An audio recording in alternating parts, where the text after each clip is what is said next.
manhunt now underway, underway for a woman who's armed and dangerous. She is the wife of one of the French hostage takers. The intense search coming after as those dueling hostage situations came to an explosive end, to say the least. Greg Palcott is live in Paris, where the whole country is still on edge. Good morning to you, Greg.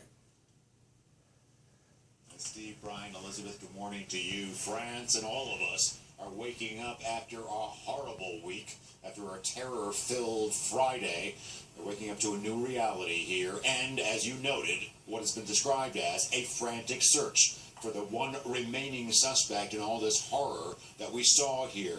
Her name is Hayat Boumediene. She is the 26-year-old partner, wife, girlfriend, whatever, of a man named Ahmedi Coulibaly. He is believed responsible for the killing on Thursday of a French policewoman and believed responsible for the killing of 4 on Friday and the taking of many more hostages at that kosher supermarket. She's on the run. She has had connections to other terrorists. She is believed to be an accomplice in both acts. This, guys, as we find out a lot more about what happened yesterday, and it is gruesome. First, let's go to the standoff, the hostage-taking at that printing business 25 minutes outside of Paris. Remember, that involved the brothers Saeed and Sharif Kouachi. They're believed responsible for that deadly shooting on Wednesday that left 12 dead at that newspaper office. A massive paramilitary manhunt led to that printing business just about 25 miles outside of Paris before declaring their allegiance to Al-Qaeda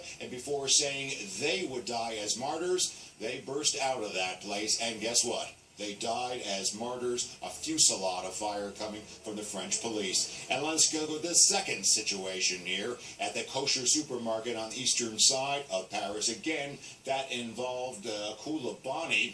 It turns out that 4 people were killed when he burst into the place, firing his AK-47 rifle. Also turns out that 5 hostages saved themselves by staying inside for hours in a very chilly refrigerator room before declaring his allegiance to yet another group we're familiar with, ISIS. He died too, this time when the police stormed in shortly after the first incident went down. Both guys are known to have linkages with each other and with an Islamist cell here in Paris, which has sent fighters to Syria, to Iraq, and which has sent trainers to Yemen.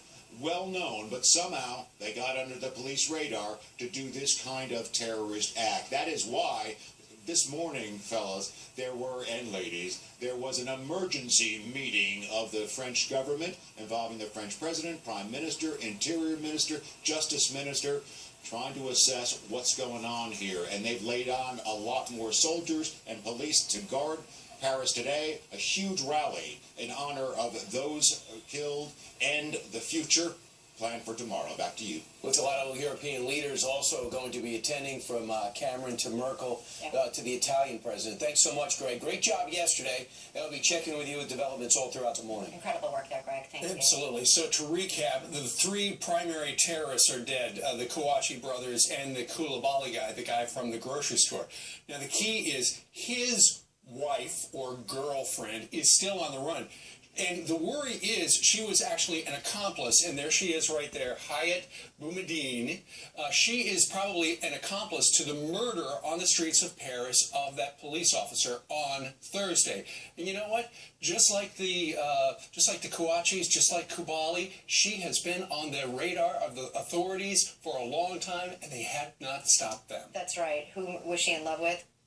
The gentleman who they are terrorists who actually opened fire and killed 4 of them. He radicalized her. He sure did. In 2009, she traded in her low-paying job as a cashier, she said, for the terrorist life. She was calm and cool under questioning by police in 2010 when she was interrogated then, saying that she was inspired by him as and the radicals she lived with to read a lot of books on religion, and because of this I came to question religion. And this right here, when I saw the massacre of the innocents in Palestine, in Iraq, in Chechnya, in Afghanistan, or anywhere the Americans sent their bombers, all that, well, who are the terrorists? That's what she told the police. She asked under interrogation, cool as a cucumber, they said. She's on the run right